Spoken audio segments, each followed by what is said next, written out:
Alright, so at this point we want to start building decks. We want to build a deck that's hopefully going to beat Mr. Walterek, because he's obviously going to be bringing some heat as well. So for me, the first thing you want to do if you had something like this is you want to identify your strongest cards. Now for me that is obviously Jace the Mind Sculptor. The guy is completely ridiculous. And I want to play him because he's amazing.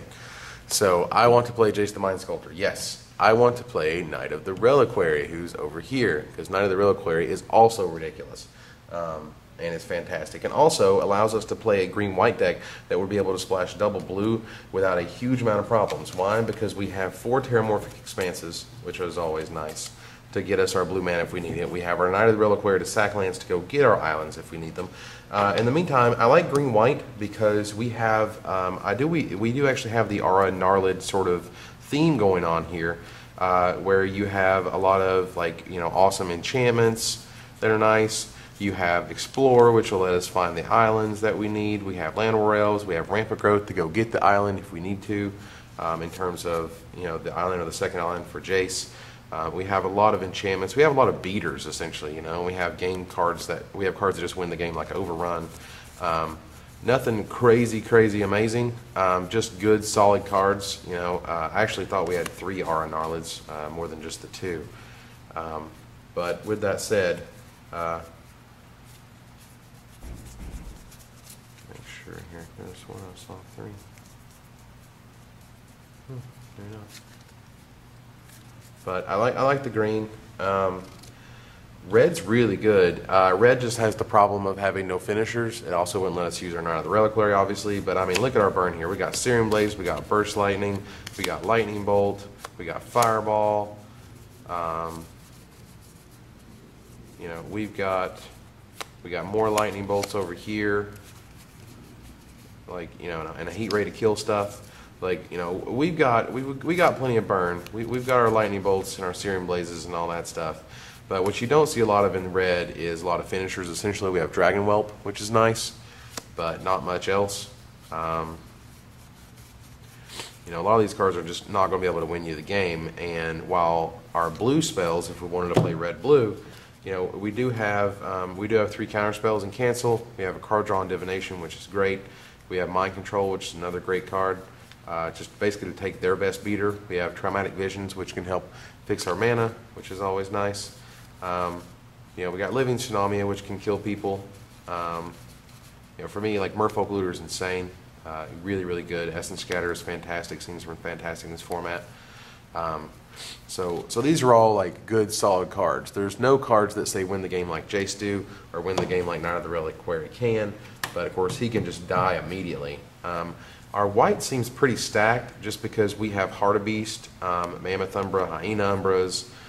We've got multiple Hookmasters, multiple Journey to Nowheres, a lot of good guys. We've got Sarah Angel, who can actually kill someone, that can actually bait win condition, which is nice. We didn't get a ton out of our packs in terms of finishers. There's another Journey to Nowhere, which was nice. We got stuff like Iona's Judgment, which can take care of creatures or enchantments, which is always nice.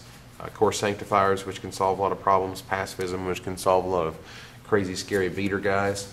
Not a ton of answers per se, other than in terms of proactive answers. We have reactive in terms of cancel. We have proactive in terms of pacifism and Journey to Nowhere. But either way, I'm not sure if blue-white is the way to go here. But I feel like we have a ton of good cards in blue-white. And blue-green is also really nice. Blue-green would let us play white for Knight of the Reliquary and some of our better white cards like Journey to Nowhere, because we have stuff like Rampant Growth, and we have cards like Explore, which lets us draw cards and play more lands. I don't know if it's worth it at this point to sort of stretch, but we do have Colony Heart Expedition, which is another biggie. Which will help us fix our mana and play all of our spells that we want to. So we can definitely take a look at that. Over here in our artifacts, we have some good artifacts. We've got Kite Sails, we have Spider Silk Net, and Whisper Silk Cloak, which is another like card that can just win you the game immediately. You stick this on virtually anything, and like that is a guaranteed clock, which is nice. I don't think Rod of Ruin is really going to get us there, but definitely Whisper Silk Cloak seems like an immediate inclusion. So for me, I just want to get rid of a color. I want to say I'm not going to play black, because the black cards we have, like we have some Disfigures, and we got a Doomblade and a Duress, and Sign and Blood's nice and all, but again, I don't think we really got the tools necessary to build a good black deck. We don't have any huge finishers, we just got a bunch of little dorks. You know, we don't have any like power black cards like, you know, Vampire Nighthawk or anything that's like huge and flies. No Malakir Blood Witch type cards. So we are going to put the black cards back into the box, and we'll safely cart them away. So at this point, we're down to these 4 colors, and I think I don't want to get rid of red, but at the end of the day, I think what we're going to build here is a green, white, blue deck, and I'm going to get rid of all this awesome burn, which just looks so fantastic. Like, these cards are just ridiculous. These are probably your best red cards, per se. I think pound for pound, Dragon Whelps, Lightning Bolts, you know, Heat Rays, Fireballs, Burst Lightning, Searing Blaze. You know, the rest of these cards are fine, you know, and they all do, you know, various things, but at the end of the day, you know, I think that you want something with a little bit more reach other than just like burn spells and not good creatures. So we're going to put out the red. Alright, so now we have our green, white, blue, and at this point for me, I go through and I take out cards that I would not play. So for me, like cards like Dispel doesn't seem that great. It counters an instant, which is nice, but I don't think we're going to get there. Get rid of Alluring Siren, Convincing Mirage, Horned Turtle, Shoal Serpent, who's not that great, Trap Finder's Trick, things of that nature. I'm not going to get rid of like 3 mana 2/3s just at this moment, just in case. Like Fleeting Distraction, I'm not excited about. I like Seagate Oracle a lot, you know, like that excitement. This 3 mana 1/3 excites me more than this 3 mana 2/3, because this one gives you card selection. It allows you to look at the top 2 and put 1 in your hand. So you could, you know, of course, like be looking for the land you need, you're looking for the bomb you need to win the game, so on and so forth. Let's see, Paralyzing Grasp isn't the worst piece of removal for blue, just keep something tapped forever. Merfolk Looter is an all-star. Unsummon, I don't know if it's going to make the main deck, particularly because Jace has Unsummon on him anyway, and so like the Planeswalker just does everything. So we'll get rid of the Unsummon. So in here, like Horned Turtle is not really exciting for me. Like, I like the control package, which the control package essentially is counter spells and card draw. So if you're going to have like an awesome, ridiculous Planeswalker with counter spells and card draw, that seems pretty good to me. So we're going to go ahead and put those back. So here are cards we're not going to play. We're going to put those in the box. Away forever. Keep our Now the Reliquary out because it's awesome. We're going to get rid of Vectus Agents because we're certainly not playing any of those colors. Real quick to jump over here to lands because it makes me think of black-blue. Our Terramorphic Expanses are fantastic. Here we have Sajiri Step, which is obviously nuts with Knight of the Reliquary. If you don't know the interaction here, Knight of the Reliquary can go get you any land immediately with his tap and sacrifice the Forest or Plains effect. So somebody tries to kill your card or kill your creature, and you tap Knight of the Reliquary, go find Sajiri Step, which gives a creature you control protection from the color of your choice during the turn. So you go get Sajiri Step, you give it protection, and then you just basically fizzle their removal spell. So that's always good stuff. So we're definitely wanting to play Knight of the Reliquary. Sajiri Step. Here's our basic lands. We're not going to need the Drowned Catacomb that we pulled from M10 as our rare, so we're going to put that up. But between our forests, you know, plains and islands, we're good to go. All right. So anyway, so we've got our blue cards that we like. Here's our green cards that we like. Essentially, are we going to run the theme of creature enchantments? I don't know, but I know that Canopy Cover is not something I'm crazy excited about. I like this card a lot in Limited. And obviously we're in Limited, but I like it a little bit more, I think, in Draft and just aggro decks that can just throw this on a quick beater and kill somebody. But that's still an option for what it's worth. But anyway, we're going to run through Canopy Cover. Is it no? Nature Spiral returns a permanent from your graveyard to your hand. Like, I like this card because it lets me play 2 copies of Jace, essentially, because they get rid of Jace and you just get it back. Also gets back Knight of the Reliquary. Like, this card does a lot. It also gets back all these creature enchantments, so if we want to play those. So I think that card's a lot better than it looks. Snake Umbra gives a creature +1/+1, and you draw a card and it deals damage, which I think is really good with cards obviously like Gnarlid. It works well with River Boa, which we'll get to soon. and Umbra, which was my Rise of the Eldrazi preview, which is like a huge beast. It's basically your Oaken forms, which we have back here. It's basically just like an upgraded Oaken form. It's like Oaken form, bigger, better, and scarier. You know, that gives them essentially another lease on life, which is nice. Howl of the Night Pack is a card we're not going to play because it puts a 2/2 into play for each forest you control, and we're not going to be playing that many forests. So paying 7 mana for like 3 guys is not a good deal, essentially. So we're going to put that in the not played. Living Destiny, you gain life when you reveal a creature from your hand. That's not really going to help us. Ondu Giant's insane because it's a rampant growth that's stuck on a 2/4. So again, it's going to fix our mana to let us play our Jace and our blue cards while being a beater in and of himself. So he's really good. Explorer's really good. Crawlworm is just like a big dumb idiot. Like, he's just a huge monster that just smashes people. Just like, I love that guy. Again, Llanowar Elves are just like, it's the key to a lot of the green decks. Like, you know, if green's going to be our primary color and we're splashing for some of the nice blue cards, then that's fine. At this point, I'm not 100%, you know, on exactly the build we're looking at here. Like, I don't think Pelakka Worm's going to get there because it's 7 mana and it's a lot of green, so we're not going to do that. You know, obviously Rampant Growth in there, no question. Stampede Rhino is good because he's just a big, huge dork that, you know, smashes. Nissa's Chosen's good. It's just early, but I think in a 3-color deck to have 2 green mana be a requirement for the casting cost is just, you know, just too much to get us there. Leaf Arrow is cute, 3 damage to a creature with flying, but we're not really gonna run that.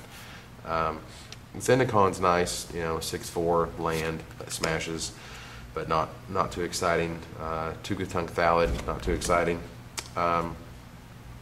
Sylvan Bounty is great. I'm a big fan of this card because it, you know, has basic land cycling, again, to fix our mana, and gaining 8 life is a lot of times what's, you know, just called the time walk, where you just take an extra turn. So even if, you know, they have a bunch of creatures, if they don't have more than 8 power and you play Sylvan Bounty, you just got another turn, essentially. And if they don't have 8 power, then you got another turn and, again, and life on top of that. So just keeps you around long enough.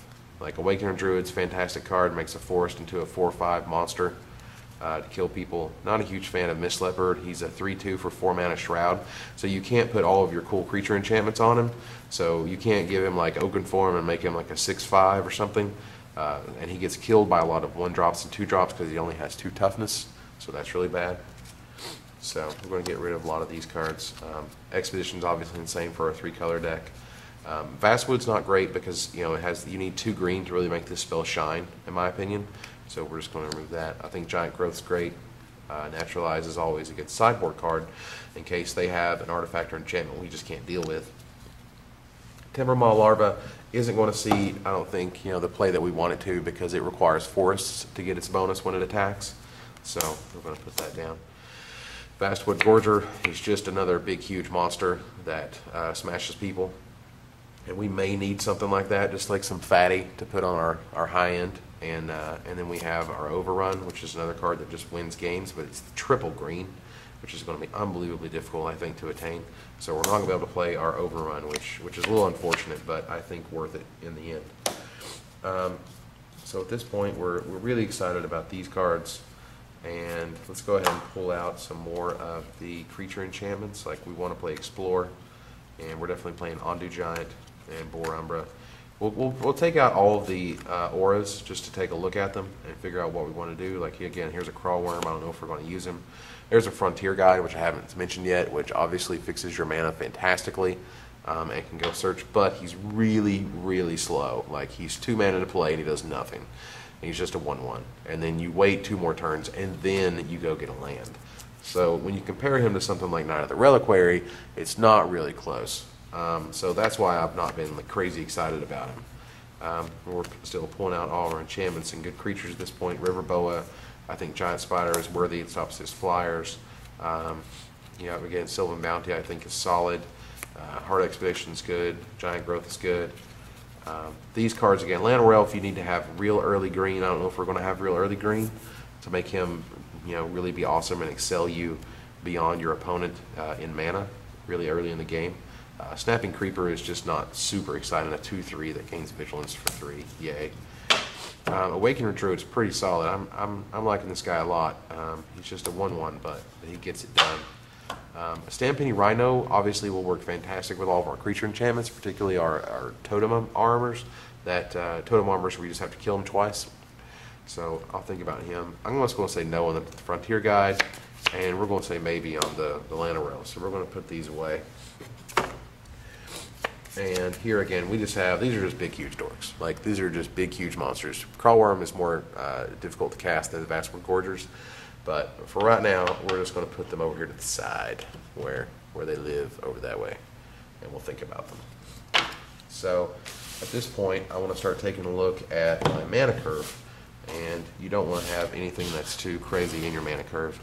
Now, I believe at this point we're going to build 60 card decks. So we're going to need 34 cards and 26 lands, or we can always go 24 lands and have 36 cards. But at this point, just taking a look at what we have here too.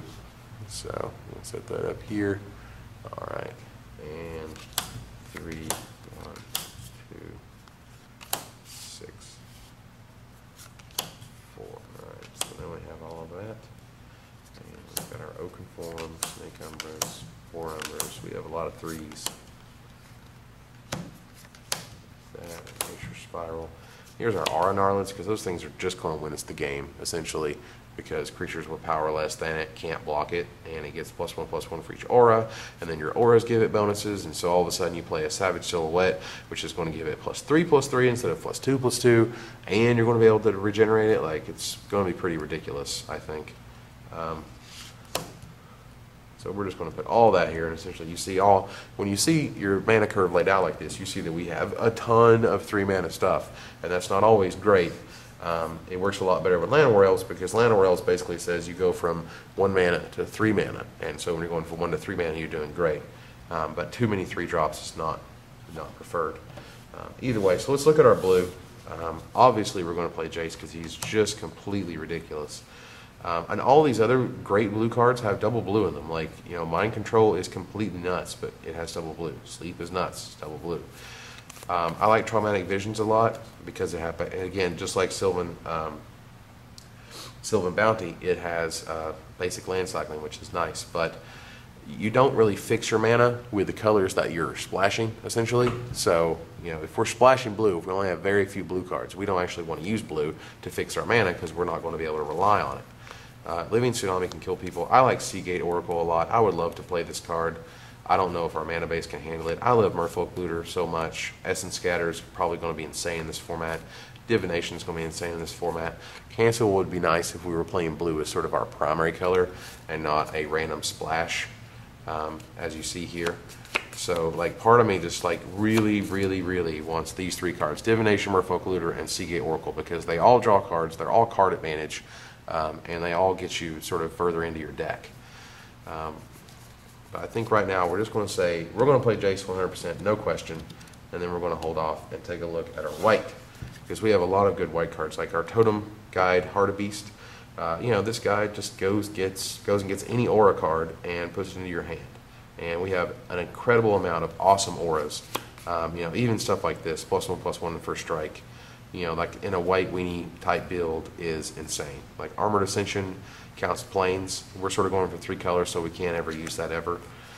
You know, we may have to go sort of a green-white aggro and then just like throw Jace into the top on the mix there. With that said, the Armor Smiths are a little difficult to play because they're double white, and that's not a deal breaker, but it's difficult. Refraction Trap, I think, is a little bit too much for the sideboard. Rest of the Weary's not getting there. Paragon of the Amisha needs 5 colors, and we're not really going to give him 5 colors to make him great. Rock's Meditant is actually a really fantastic card because it says if you control a green permanent, you can draw a card when you play him. So I think he's definitely like 100% we're going to play that guy because you're going to be drawing cards from him, and drawing cards is always good. Stuff like gain 7 life is not crazy exciting. You know, prevent 3 damage is not crazy exciting. Like, we're probably going to play all of our Journey to Nowheres and Pacifism, so I'm just going to go ahead and put those in here. So we have Pacifism, Journey, and I think we have one more Journey, yeah, here. So we have sort of our removal suites, essentially. We like how we have our Heart of Beast. Like, I definitely think we want to play the Heart of Beast because he goes and gets all of our cool totem armors. Mammoth Umbra is another totem armor that is completely ridiculous, +3/+3 in vigilance. So we're going to go over here and play that. And here we have Hookmaster. I'm a big fan of Hookmaster. Like, here you have essentially what you would call your white weenie suite, where you have like creatures that sort of go up the chain, and they're not crazy scary by themselves, but once you get them in conjunction and they start bashing you every turn, it starts getting really difficult to win, essentially, when you have double core Hookmasters and double Stormfront Pegasuses and all that stuff. Like, between those cards, like they're not only just one white to cast, like they just do a lot of really cool things that interact with your opponent, tapping them down or giving them Exalted, or just having evasion with the Stormfront Pegasuses that fly, things of that nature. Another card I've not really mentioned was Blinding Mage, which I think is another card that's going to be great in this format, because Blinding Mage just taps down their best guy, and you always tap them down before the combat step, so they can't attack you. So for me, I'm going to drop the Veteran Armor Smiths, because we don't have a ton of soldiers and they're double white, so they're really difficult to play. I'm going to lose that. We still have Veteran Armor Smiths and Elite Vanguards in here, so I don't think that's unheard of. Now, Brave the Elements says white creatures you control gain protection from a chosen color that you choose when you play it until end of turn, and we don't want to have a lot of white guys, as you see. And the white guys we do have, like, they're just essentially little dorks, and if they got killed somehow, I don't know if we wanted to waste a Brave the Elements essentially to save a 2/1 or a 2/3 or whatever. So we're going to get rid of Brave the Elements. Soul Warden is really nice. Like, it just puts you in parity where you just start gaining life every time they play guys. I don't think a lot of people in this format are going to have a lot of mass removal, so Soul Warden has always been really fantastic in that regard, that it just keeps gaining you life over and over and over again. I like Sanctifiers a lot because they're just, they're 3-mana 2/3s that can also be obviously kicked to solve a problem, and you don't always have to have that extra white mana, which is nice too. Core Firewalker is great, but it's double white, and it's also sort of a red hoser, so if my opponent's playing red, this is the card I'm going to want to bring in. Until then, not really. I like Harm's Way a lot. Harm's Way is really ridiculous. I like Lone Missionary, where you gain 4 life from 2 mana and have a 2/1 at the end of it. Again, I don't know how, like, Herda's just not really good. It's a 1/5 for 5 mana. And neither is Shieldmate's Blessing or Palace Guard that can block any number of creatures. But I'm not sure how limited this format feels. But in terms of, like, people are going to have bombs and you need answers to your bombs, so that's where your 4 pacifisms and Journey to Nowhere come from. And for me, I think I obviously have too many auras going on here, and we need to trim this up a little bit. But at the same time, I'm definitely feeling like Blinding Mage is still really good. Sanctifiers and Hookmaster are really good for what we want to do. And Sarah Angel should 100% be played, even if she is double white. I've been complaining about double white cost, but once you're at 5 mana, you should be able to have double white or access to double white in some form or fashion. Now, obviously, we're going to bring in our Knight of the Reliquary, which I haven't actually put in my 3-drop yet, but that's obviously a good thing. So we have our Hookmasters. We have 3 Hookmasters, which is never, I don't think, a bad thing. And I think that's how we're really going to win, is we lock down their guys with Blinding Mage, with Hookmaster, we remove them with Pacifism and Journey to Nowhere, and then we kill them with Aura Gnarlids, or just little dudes that are enchanted with, like, insane enchantments. That's sort of what we're going with here. Now, Jace, Jace is one of these things where it might actually be correct not to play him.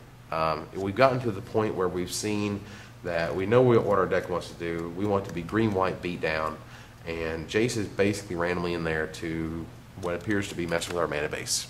And this is what I think you would call the lure of cool cards. And you see something like Jace and you're like, man, he is so insane, and he's worth a ton of money.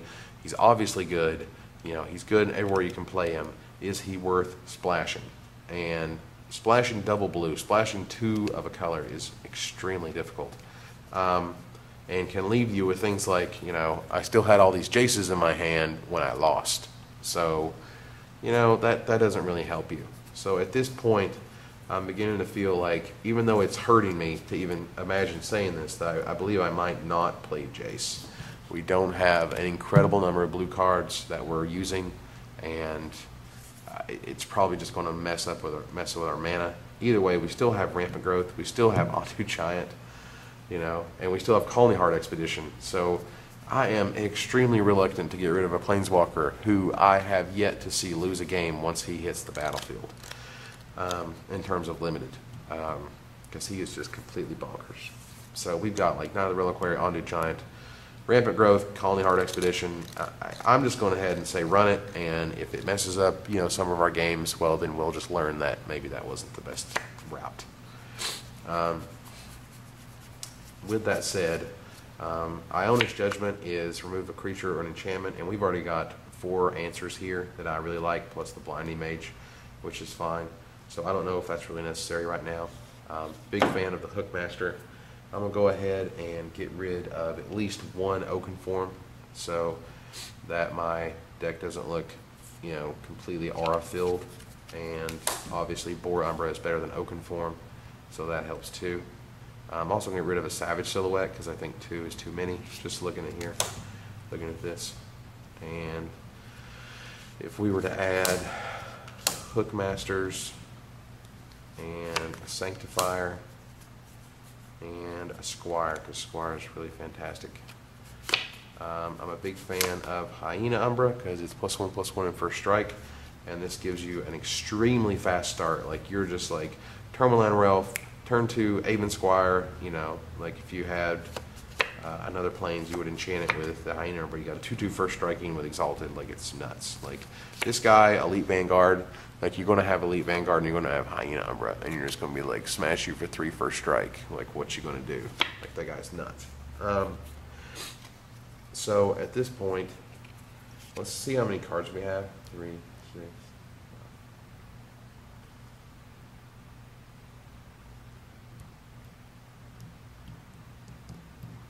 We have 34 cards that we're looking at right here, and obviously I have more here that I want to use. Now, if we wanted to use 24 lands, which is sort of your baseline for a 60-card deck, then obviously we have 2 slots to work with, but let's see here.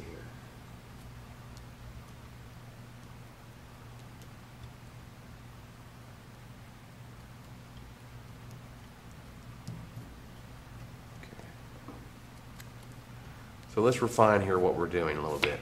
We got Land of Elves to keep us going. Do we really need Explorers? I don't really think we need Explorer. Like, we have the Heart Expedition, and we have the Rampant Growth, and we have the Ondu Giant, and I think between those we'll be okay. So we're going to go ahead and get rid of Mr. Explorer. And let's see, do we have all of the auras that we want? Do we have too many auras? Also love how pacifism, no. Yeah, also like how pacifism pumps aura Gnarlid. That's funny. So with that said, are we trying to bring the beats with what we got here? 2/4 flyer for 4s is also really solid. Like, for me, this just feels like a really, really powerful you know, seal pool that allows you to bring, you know, a lot of beats. Let's see, we got our Stormfront Pegasus is here. That can be a smashing. And a 3/2 for 3 is pretty good. A 2/1 for 1 is pretty good. So we're going to go ahead and do that. We'll have our Elite Vanguard. We will have our, we need another 4-drop essentially. Like, you see all this stuff here in the early game, but as we move forward, we're going to need something that we can actually use our mana with, which is the Mandiki Griffin. It also has evasion, which is important to actually kill your opponent. I think we're going to lose the Harm's Way, and I think we're going to lose Repel the Darkness. Like, you tap 2 creatures, which is great, which is not enough. We already have 2 Hookmasters. I don't really think it's necessary to have 3 Hookmasters. I mean, it does really work really well with our strategy, however, of locking people down and then killing people out of nowhere with them. And I'm a huge fan of this card just in general. Like, this like Hookmaster's been played and constructed before. I've seen it, you know, and it's still a good card. Let's see here. The Veteran Swordsmith's a 3/2 for 3. Are we going to run the Soul Wardens? We don't have anything that puts other guys into play, so we're not going to be able to chain anything off that. It's a little slow. It's not quite as aggro-y, if that's a word. So Veteran Armorsmith is fine. I like Hyena Umbra, but I'm not. I like Hyena Umbra, but I'm not like married to it or anything. I'm like, you know, I appreciate it, but I don't know if that's what's going to get us there. Like, you know, even Snake Umbra, I don't know if it's in better or worse than Hyena Umbra. I like Hyena Umbra just because it's like, it's really fast. It's a fast card. It allows you to play a 2-drop and then drop this Hyena Umbra and then kill somebody. So I'm going to go ahead and put the Hyena Umbra here, and I'm going to lose the Lone Missionary, who's good but just not good enough. Here we have our blue cards that we could have splashed for. I think if anything was worth splashing for, it would probably be the Divination, just because you like to draw cards, and drawing cards is good. But I don't think that's really where we're going with that, so we're going to put all these away. All right, so we have a green-white splashing Jace deck. We also need to look at our artifacts here, which we had before. Ulamog's Crusher, which could actually be pretty good in this deck because we appear to be ramping out mana pretty quickly. We've got Land of Rails, and we've got Rampant Growth, we've got the Hard Expedition, and we've got Knight of the Reliquary, and we've got the Ondu Giant. You know, we can always have this at the top of our curve just to be a huge monster. Definitely not playing the Rod of Ruin. Definitely don't want to play the Kite Sails, which are fun. They're small, you know, they're cheap, and they give you evasion, and they give you a little +1/0 bonus. But I don't think so. Hedron Rover, which is cute, it's not good enough. 4 mana 2/2. Spider Silk Net, I don't think it's really necessary unless he has a ridiculous amount of flyers. Kite Sail again. So for me, it's between Ulamog's Crusher and Whisper Silk Cloak. And one of these says win the game immediately, which is usually Whisper Silk Cloak, or win the game in 3 or 4 turns. Like, you attach Whisper Silk Cloak and they're going to lose pretty quickly after that, or they've got you on a clock and you're dead. So I'm just going to lose Ulamog's Crusher. I don't like to, but I feel like this deck is more about getting out our guys early and smashing you to death with them than ramping up to huge monsters. So we're going to keep our Whisper Silk Cloak here, and then we are going to count. All right, so 41 cards. So we have to cut 5 cards. Where do we want to begin trimming things? At this point, I like Nature Spiral a lot. I just don't know if it's good enough to be played at this point. I also feel like we have maybe too many creatures. For example, like, I like Giant Spider, but I like Mediki Griffin better. I like Ondu Giant better. I like all these 4-drops better than Giant Spider. So I think we're going to drop Mr. Spider. So that's one.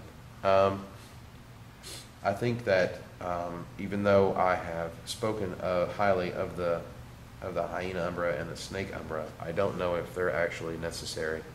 And Oaken Form is good. But I feel like Totem Armors are better. Obviously, Boar Umbra is better.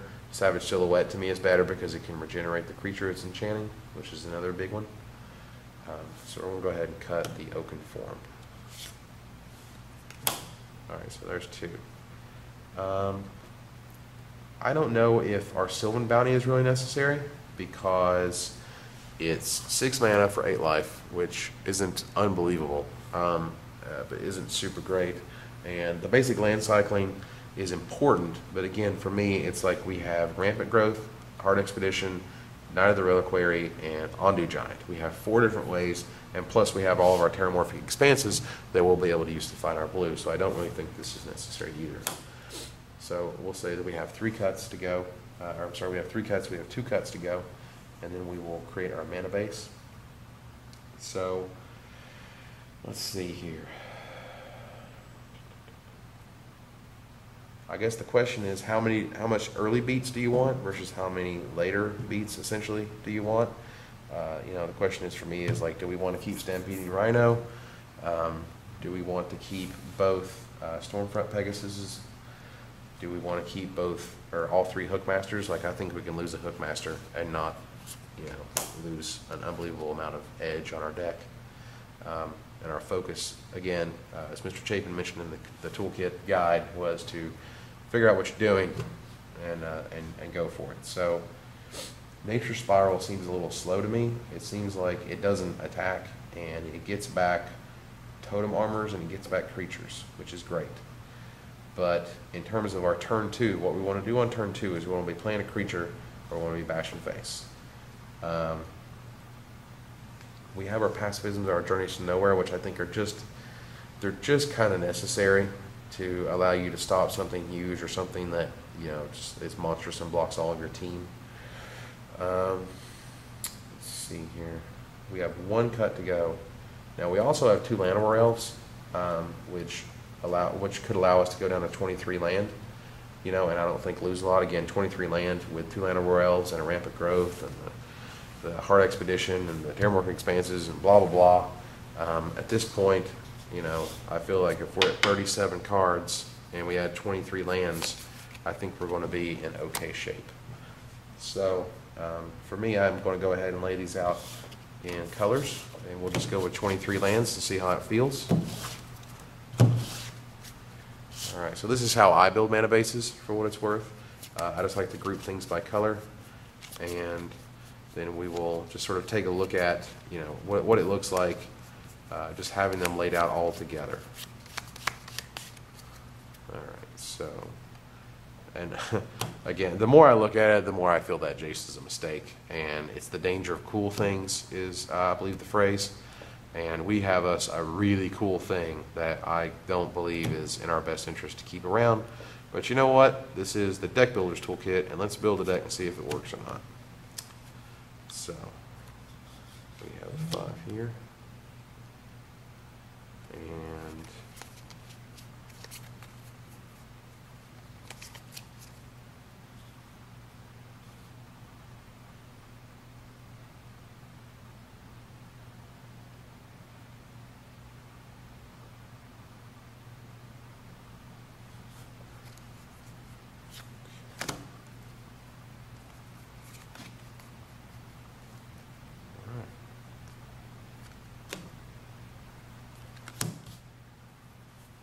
okay, so with here you can see that we have 15 green cards, we have 19 white cards, and we have our 4 Terramorphic Expanses here that obviously are going to be put in our deck. I just like to put our lands in sort of what they pertain to. So I'm going to go over here to some of the lands that they give us in the toolkit and find us some islands. I'm going to go ahead and say we need 3 islands for Mr. Jace the Mind Sculptor from our 23. So that gives us 20 lands to work with, along with, well, actually that gives us less because the Terramorphic Expanse.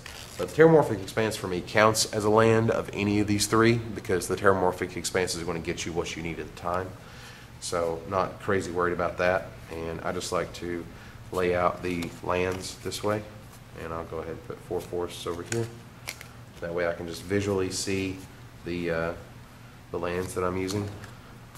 So we have 8 there. 8, that's 12, that's 16, there's 20, and we're going to want probably a few more forests because we got Llanowar Elves, which is another biggie. So we have 10, 14, 18, 22, and then we will have 1 more plains. So that gives us 5, 9, 6, 7, 8, I'm sorry, 9, 10, 11, 12, 13 sources of white. Over here we have 10, 14 sources of green. We have 7 sources of blue. Plus we have our Rampant Growth. Plus we have our Colony Hard Expeditions and so on and so forth. Now over here we have a land I forgot, which is the Sajiri Step. Now the Sajiri Step makes white, and it works fantastically but not the Reliquary, so we can just replace the plains with the Sajiri Step. It'll work just great. Over here, I'm just going to put in my cool forest and my cool plains because I want to, because I think they look a lot cooler. All right, so this is the deck that you saw me build right in front of your very eyes.